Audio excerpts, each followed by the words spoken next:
Fala galera, começando mais um FemaCast e hoje eu tenho um convidado muito especial, já é meu amigo e eu vou ler um pouquinho para vocês quem é ele. Ele é arquiteto, urbanista, turismólogo e artista plástico. Agora é meu amigo particular, Rafael Santos. Como é que você tá, meu amigo? Tô bem. Feliz aqui com o convite, né? Pra gente poder vir aqui bater um papo, trocar umas ideias, falar de arte. Então, fiquei bem feliz com o convite e vamos lá. Então, Rafael eu conheci há pouco tempo, tem mais ou menos um mês e meio a 2, e foi um cara que me encantou pela sua simplicidade e pela forma como conduzia as coisas, a arte no dia a dia. Rafael, conte pro pessoal de casa quem é o Rafael Santos. Bom, sou o Rafael, né? Arquiteto, urbanista, artista. Então, eu venho da periferia de Maceió, né? Lá comecei a pintar junto com meus amigos, né? Então, sempre despertou, né? Essa minha curiosidade por estar desenhando, por estar fazendo arte. E no meu caminho sempre tiveram pessoas interessantes, né? Meus amigos da escola, que sempre desenhavam um pouco melhor que eu, né? Então era um tema, assim, muito interessante para mim. E a partir daí, né, eu comecei a desenhar, né? Fazendo aqueles desenhos simples, Turma da Mônica. E aí a coisa Primeiro foi evoluindo. imitando ali o gibi. Começou com o gibizinho da Turma da Mônica, depois foi pros desenhos dos Cavaleiros Zodíacos, e aí foi acontecendo. Então a arte já tá na sua vida, bem dizer, a vida toda. Isso, a vida toda, Desde a vida criança toda. você já desenhava, já se interessava por arte. Isso, começou muito assim com revistinha de pintura, né? Comecei pintando, né? Me lembro assim, eu pequenininho, meus pais sempre compravam essas revistinhas de pintura e aí foi uma coisa que eu fui... Sempre foi uma coisa assim que sempre me interessou muito e sempre me atrapalhou muito na escola, né? Foi uma coisa que sempre me atrapalhou porque eu ia pra escola, mas eu queria ficar desenhando e tinha que estudar, não prestava atenção na aula. Chegava na aula, começava a desenhar também, porque não era mais, a aula não era interessante, né? Não era interessante. A coisa mudou quando eu entrei na arquitetura, né? Porque as aulas eram de desenho, as provas eram de desenho, então assim, a coisa fluiu depois depois de muito tempo, né? Mas nesse processo tudinho, estudei turismo, né? Fiquei naquele processo, me formei em turista, né? Que eu gostava era de viajar com meus amigos lá da faculdade, né? Mas a ideia sempre tive vontade de ser arquiteto, né? Principalmente por o manejo, né, da arte, do desenho, né? Então eu sempre me interessei muito por arquitetura, até que chegou num momento que eu fiz, cara, vou ser arquiteto, e aí a coisa começa a fluir porque eu começo a integrar a arte com a arquitetura, né? Eu acho que uma coisa assim que facilitou muito esse processo foi o Pierre Chalita, porque eu sou um descendente aí direto, né? Um aluno dele aí, tipo, ele que me ajudou em toda essa formação. Foram mais de 7 anos ali, vivendo ali dentro do ateliê dele, ele me ensinando desenho, pintura, restauração de escultura, de obra de arte. Então, assim, foi uma pessoa assim que me colocou realmente nesse universo artístico, né? De entender realmente o que era arte muito novo. Eu acredito que eu tinha 17 anos de idade quando eu conheci o Chalita. Você estava saindo da adolescência, entrando na fase adulta, quando conheceu o Pierre Chalita. Quando conheci o Chalita. Isso foi muito importante, porque como eu venho da periferia, né? E lá, tipo, a periferia é um local difícil, né? Tipo, muitos dos meus amigos se envolveram com muita coisa ruim. Então, tá ali vivenciando a arte, né? Ter um tutor ali como o Chalita, ele foi muito importante para eu hoje ser uma pessoa Rafael, boa, deixa né? eu aproveitar você que conviveu com ele no dia a dia, aproveitar para falar pro pessoal de casa que o Pierre Chalita não é só a avenida, né? Isso. É a pessoa que deu nome à avenida. Fala um pouquinho pra gente sobre ele, como Cara, era no dia a dia conviver com o Chalita. Olha, o Chalita, ele é uma pessoa, assim, muito importante, né? Eu acho que eu considero o Chalita, né, como meu pai, né? Eu acho que o Chalita e o meu pai, eles me moldaram para a pessoa que eu sou hoje. Então, assim, eu tenho realmente uma consideração muito grande, né, por ele, né, por tudo que ele me ensinou, tudo que o caminho que ele abriu, né, para mim, até porque A aula com Xalita não era barata, né? Meus pais não tinham tantas condições e logo quando eu cheguei lá, eu fui para passar 3 meses, passei 7 anos.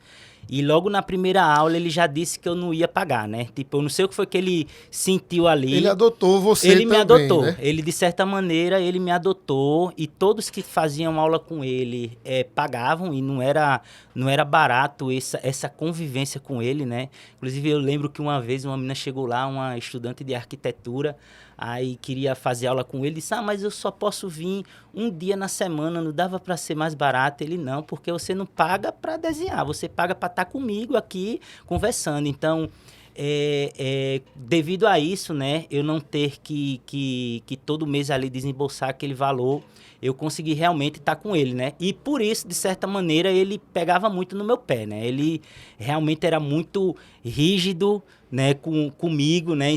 Sempre foi assim muito, muito difícil, porque eu sempre saía da aula do Xalita sem querer voltar mais para lá, né? Mas na outra aula eu tava lá presente. Mas normalmente é assim, com quem a gente gosta e admira e acha que tem um futuro, a gente pega no pé, cobra mais, exige mais um pouco. Provavelmente era isso que acontecia com você, né? Com certeza. Depois a gente vai amadurecendo, a gente vai entendendo todo esse processo, né? Que para mim assim foi muito importante, mas assim ele era uma pessoa assim realmente muito muito difícil, né? Ele era muito difícil assim. Já era um senhor também, já tinha vivido muita coisa, né? Eu era muito novo ali também, então por isso que ele também puxava muito, né? Tipo, pegava muito no meu pé, criticava muito, né? Tipo, quando eu recebi um elogio do Xalita, era porque eu pedia, né? Eu pedia pra ele me elogiar, porque já tem 3 anos, 4 anos que eu tô aqui, você nunca me elogiou. E eu lembro uma vez que eu fui falar isso pra ele, você quer um elogio, tá bom, ó. Se você continuar desenhando assim, nessa linha, daqui a 30, 40, 35, 40 anos, você vai estar fazendo um desenho bonito, né?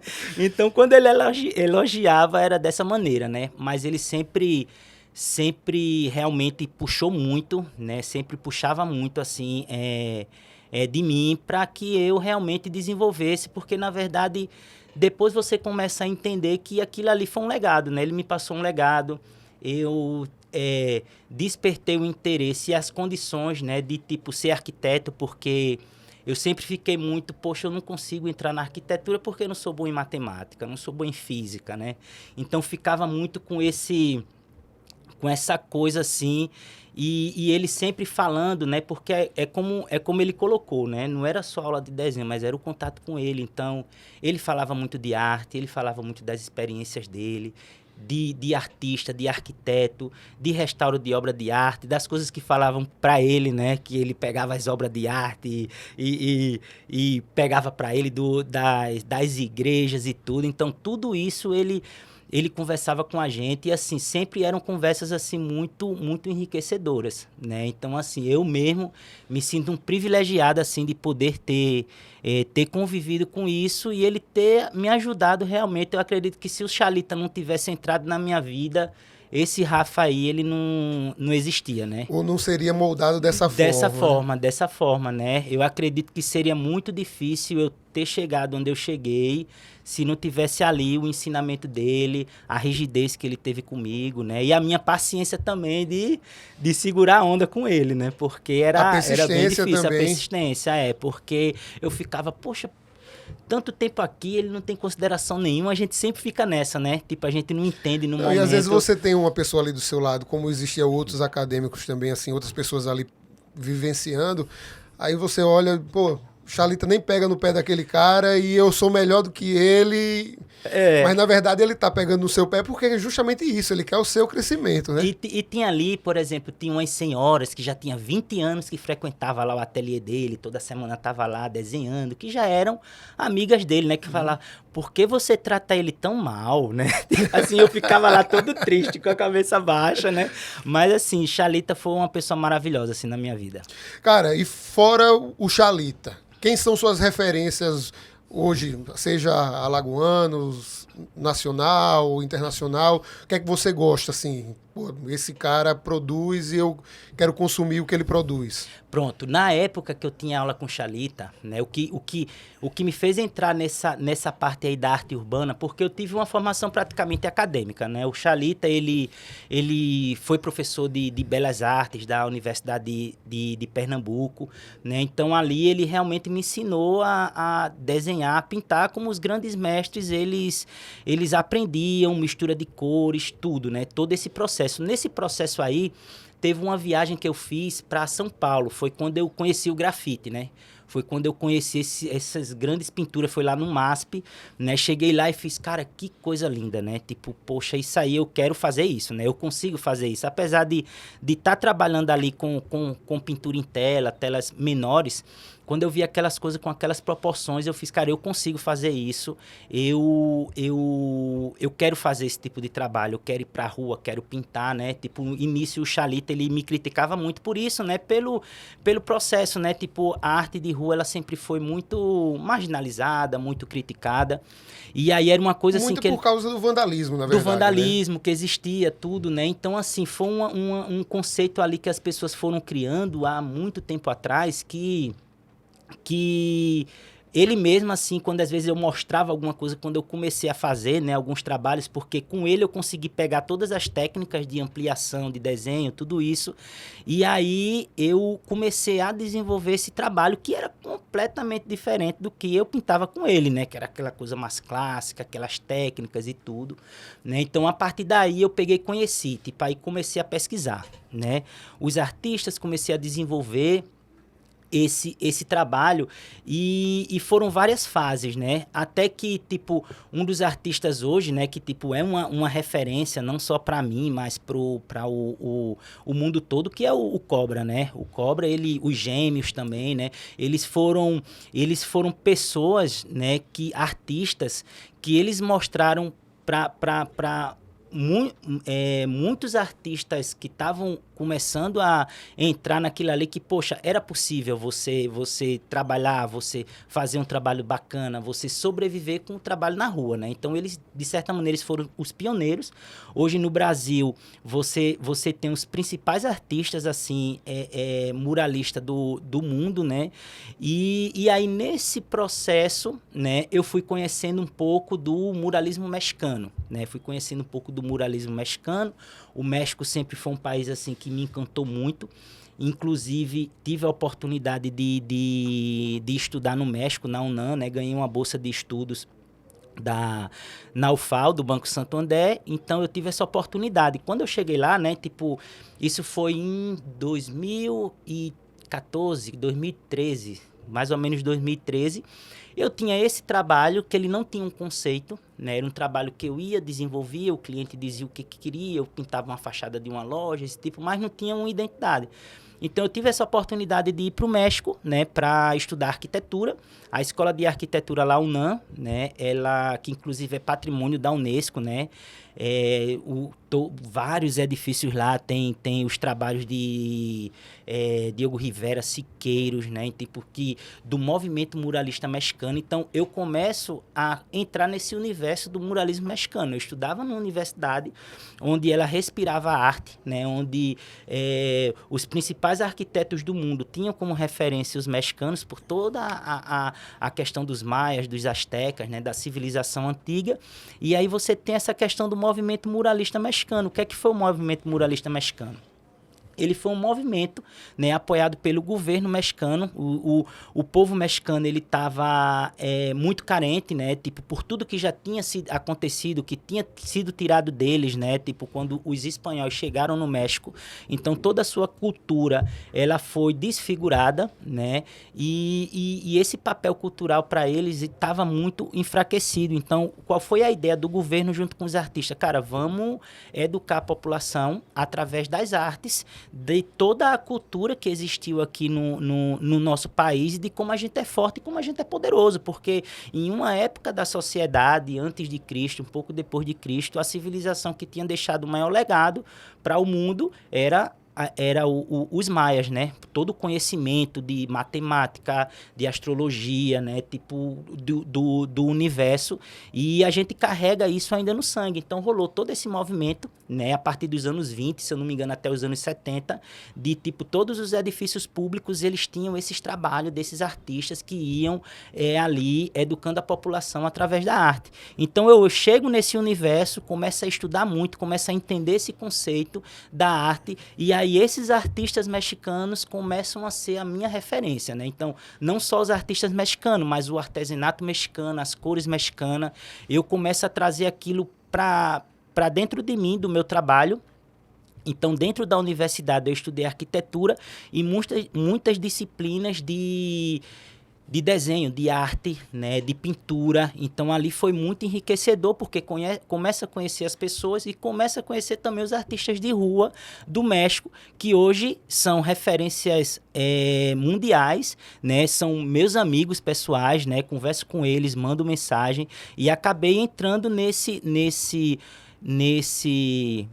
universo que é bem legal. Ano passado mesmo eu fui para um festival lá que para mim foi muito importante, que foi a comemoração do 38º aniversário do primeiro grafite mexicano, né? Então eu conheci essa galera da antiga geração que trouxe de Nova York, ali do lado dos Estados Unidos, trouxe o grafite para o México, estava na rua e foi desenvolvido o primeiro grafite no México, com essa antiga geração, com a nova geração, então fazendo parte daquilo ali, e acabou essas pessoas que se tornaram meus amigos, sendo hoje a maior referência que eu tenho de arte urbana, né? Então, pela segunda vez, a sua referência é quem está próximo a você, né? Isso. Primeiro foi o Chalita, o Pierre Chalita, e agora são os amigos que você fez através do muralismo no México. Isso mesmo.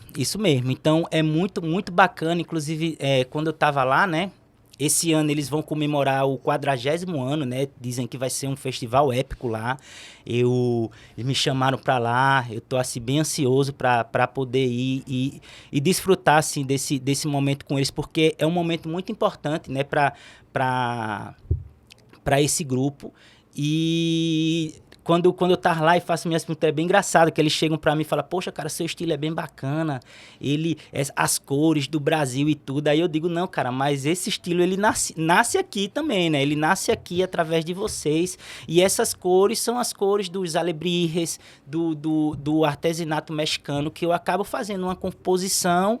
Quando eu volto em 2015 pro Brasil, eu começo a desenvolver esse trabalho nessa nova linha de trabalho, onde eu já começo a ter um estilo próprio de desenho e um conceito do trabalho, que é esse trabalho mais voltado para a cultura, voltado para a história, né? E começa a desenvolver realmente esses grandes murais, né? Então, ele parte de todo um processo assim de aprendizado e de evolução, né? Ô Rafa, fala pro pessoal de casa dos trabalhos que você já tem espalhado por Maceió. Um deles é o muralismo aqui do Porto, que foi recente. Me fala um pouquinho sobre ele. Como foi a escolha, tanto das cores como das homenageadas. Como foi que partiu essa ideia? Essa ideia, né, tipo, que é um dos murais mais recentes aí que eu fiz, eu gostei muito, assim, da ideia, né? A Marta Arruda me convidou, falou do que ela estava pensando. Ela, inicialmente, ela veio com uma ideia para mim. Eu apresentei uma proposta, depois ela fez, cara, por que a gente não faz, Rafa, uma homenagem para algumas mulheres daqui do nosso estado, né? Algumas mulheres que estão vivas, porque normalmente a gente faz homenagem para pessoas que já se foi, que é um pouco da linha do trabalho que eu venho trazendo, né? Tentando manter viva essa ancestralidade que a gente tem, né? Um mestre Benon, que já se foi, que deixou um grande legado aí com o guerreiro Treme Terra. Então a gente vai buscar, né, na mestra Bida, né, de lá do Pilar, né, que também deixou um legado que foi passando aquilo ali de geração em geração. Então a minha linha, ela entra um pouco nesse tipo de conceito, Aí ela pegou e fez, vamos fazer, e tipo, eu achei isso muito bacana. E aí comecei a estudar a história, né? A gente fez uma seleção de algumas mulheres que poderiam estar nesse mural, e a gente começa a perceber ali o legado, né? Que elas vão deixando. Então a gente representa 7 mulheres aqui do nosso estado, que em suas áreas elas são referência, e elas, de certa maneira, elas influenciam outras mulheres, né? Naquilo ali. Então, assim, para mim, eu considero um dos trabalhos mais importantes, né? Por ser uma homenagem para mulheres vivas, mulheres que foram lá visitar a gente, né? Que viram, que se emocionaram, que conversaram comigo, né? Teve um momento bem legal que a filha de uma dessas mulheres estava passando de bicicleta e eu estava lá pintando a mãe dela, ela fez, essa é minha mãe. Então, foi bem bacana, o que eu fiz é ela mesmo, né? Então, assim, ela ficou muito emocionada, mais emocionada do que a própria mãe dela. E, assim, são momentos como esse que transformam um trabalho como esse, assim, numa coisa legal. Rafael, você já recebeu premiação fora do país pelo reconhecimento da sua arte. Conta um pouquinho pra gente dessa história. Isso aí foi um projeto que eu fiz, né? Um projeto de arquitetura, né? Eu desenvolvi um projeto de uma escola, né? E isso vem tudo assim, esse legado que eu trouxe do México foi bem bacana, né? Tipo, essa experiência de ter podido viajar foi muito legal, porque você realmente respira uma realidade completamente diferente, né? Lá no México, como eu fiquei na cidade do México, e o México ele é uma cidade assim muito, muito competitiva, né? A cidade do México, os estudantes, eles sabem que não tem emprego para todo mundo, não tem trabalho para todo mundo, então eles têm que ser bons, né? Então, assim, é coisa de louco. Quando eu cheguei lá na escola de arquitetura, eu vi assim que o nível era altíssimo. Então, assim, para eu sobreviver, eu tive que aumentar a régua, né? Então, assim, foi realmente muito difícil. Eu só estudei mesmo lá no México. E eu desenvolvi técnicas, né, de desenvolvimento de projeto, tudo, que são muito diferentes do que a gente tem aqui, softwares e tudo. Então, assim, junto com o conceito, né, porque eu fiquei numa escola assim muito interessante também, né? Então o conceito da escola, porque dentro da UNAM existiam 17 escolas de arquitetura, cada uma com um conceito diferente. E eu fui lá para uma escola que tinha um conceito assim muito muito legal, né? E aí, quando eu volto para cá, né, eu começo a desenvolver projetos e esse legado de competição de arquitetura, que para eles é muito forte, né? Eles tem muitos projetos de competição, inclusive projetos públicos que eles fazem uma competição para o melhor projeto que ganha, eles contratam e desenvolvem um projeto. Então, isso é muito bacana, né? E aí eu vim um pouco com essa ideia e começo a participar de competições de arquitetura. Então, me inscrevi para uma competição na Bienal Internacional de Arquitetura da Argentina, né? E acabei conseguindo ganhar um prêmio nessa competição. E o interessante é que essa competição... o projeto ele era desenvolvido por uma equipe com 4 pessoas, né? E eu consegui ganhar com uma pessoa. Quando eu cheguei no palco para receber o prêmio, o pessoal tinha premiação para os outros 3. Os outros 3. Aí perguntou, não, a gente vai lhe dar aqui para você premiar. Eu fiz, não, mas eu fiz só. O pessoal fez, cara, você fez só, porque realmente foi um projeto bem complexo. Foi um projeto de uma escola, né? De tempo integral, lá para a população ali da Vila Emater, né? Então, essa escola ela foi implantada no terreno onde era a antiga Cobel, né? Então, existe uma área lá que já está desativada há muito tempo. Então, nesse terreno aí, que é um terreno muito complexo, que é um terreno que tem uma topografia bem complexa, eu desenvolvi esse projeto lá, né? Então, eu fiz todo um estudo para por que desenvolver aquele projeto, o aumento da criminalidade ali na parte da Cruz das Almas. Na época, 2014, a gente era a terceira cidade mais violenta do mundo, né? Então, a violência realmente aqui era muito grande, e aí você observa o aumento da criminalidade ali na Cruz das Almas, e a gente identifica que realmente não tem escola.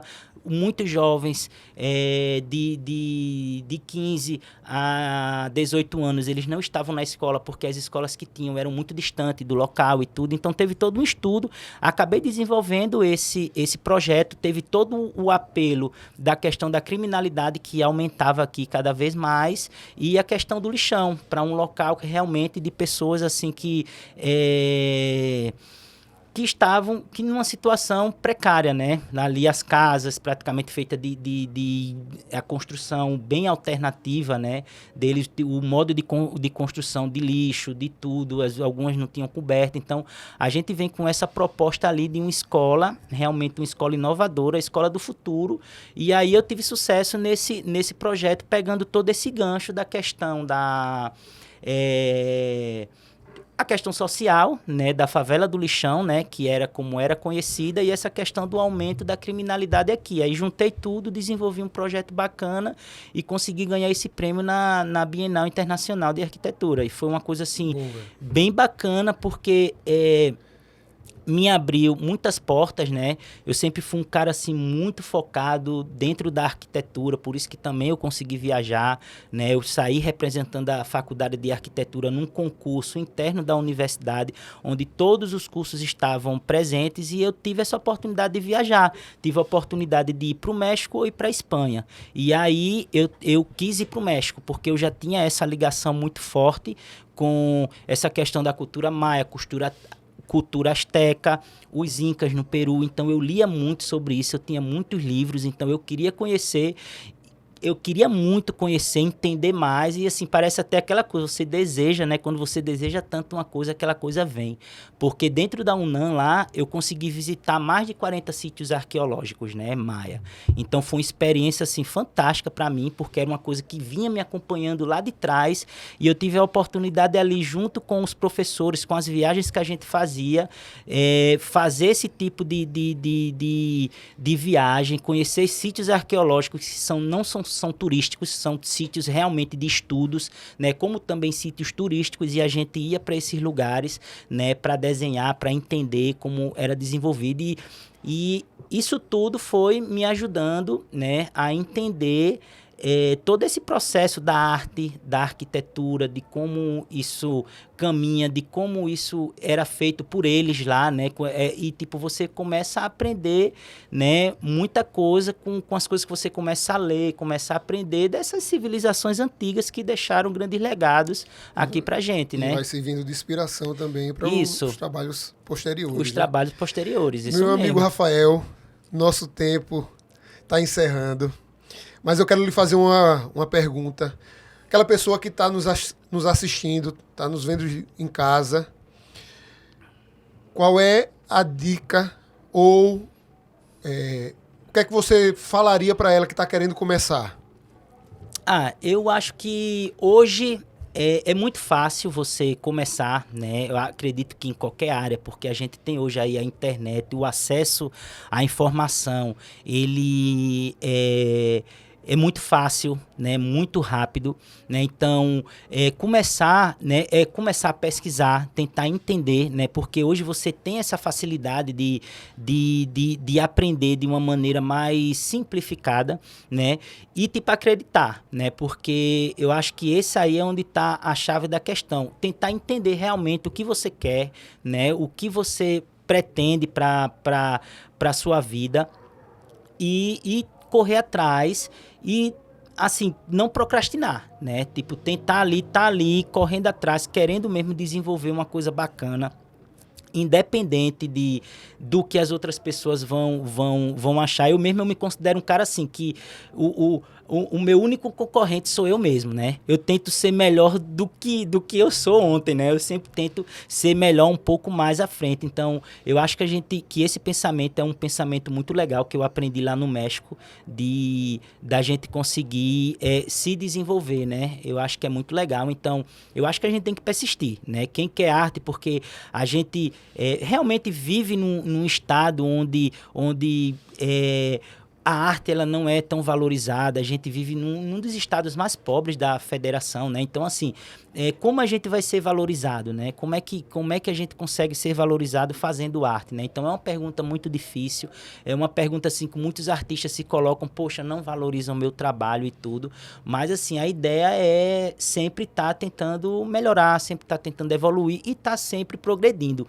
O Xalita me falava uma coisa bem bacana, que era o seguinte: se você quer viver de arte, se você quer se desenvolver, cara, desenha 8, 10 horas por dia, que daqui a 20 anos, bicho, tu vai ter um resultado bacana, né? Então, assim, isso aí era uma coisa assim, tipo, eu era muito novo, escutava essas coisas, e aquilo ali ficava na minha cabeça, e eu ficava, não, eu quero viver de arte, então, pô, Xalita tá dizendo que eu tenho que desenhar 8 horas, e ali eu tava, né? Desenhando pra mim, eu tenho muitas telas, centenas de telas da época que eu trabalhava, que eu frequentava lá o ateliê do Xalita, que todas elas estão guardadas porque eram esses estudos, né? Não era o pensamento de vender e ganhar dinheiro, mas realmente de estar ali produzindo, de estar ali praticando, de estar ali tentando desenvolver uma coisa que eu acreditava que no futuro eu ia conseguir fazer melhor do que aquele momento e tentar ver no que é que ia dar, né? Então, assim, a ideia mesmo é que a pessoa que quer desenvolver em qualquer área, na área que seja,